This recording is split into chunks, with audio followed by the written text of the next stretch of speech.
Hello friends, இன்றைக்கி நம்ம என்ன பார்க்க போகிறோம்னு பார்த்தீங்கன்னா, சப்பாத்தியும் சப்பாத்திக்கு சைட் டிஷ்ஷான தக்காளி குருமா தான் ரொம்பவே சுலபமாக செய்ய போகிறோம். முதல்ல ஒரு பேன் வச்சுருக்கேன். பேன் வச்சுட்டு 4 ஸ்பூன் எண்ணெய் விட்டுருக்கேன். எண்ணெய் சூடானதும் ஹோல் ஸ்பைசஸ் பட்டை லவங்கெல்லாம் சேர்த்தாச்சு.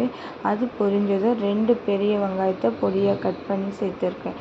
கோல்டன் ப்ரௌன் ஆன பிறகு 1 ஸ்பூன் இஞ்சி பூண்டு பேஸ்ட்டு, 4 தக்காளியை பொடியாக கட் பண்ணி அதையும் சேர்த்து நல்லா சாஃப்ட் ஆகிற வரைக்கும் வதக்கிக்கணும். தேவையான அளவு உப்பு சேர்த்துக்கலாம். இப்போ இதுக்கான மசாலா சேர்க்க போகிறோம். 1/4 ஸ்பூன் மஞ்சள்தூள், 1/2 ஸ்பூன் மிளகாய்த்தூள், 1 ஸ்பூன் மல்லித்தூள், 1 ஸ்பூன் கரம் மசாலா, 1/2 ஸ்பூன் கறி மசாலா. இது எல்லாத்தையும் சேர்த்துட்டு ஒரு 1/2 கப் அளவுக்கு தண்ணி சேர்த்து நல்லா பச்சை வாசனை போகிற அளவுக்கு நல்லா வதக்கி கொதிக்க வச்சுக்கோங்க. இது கூடவே மிக்ஸி ஜாரில் ஒரு துண்டு தேங்காயும், 5 முந்திரி, ஒரு ஸ்பூன் சோம்பும் சேர்த்து அரைச்சி இந்த தேங்காய் விழுதையும் இதில் சேர்த்துக்கலாம்.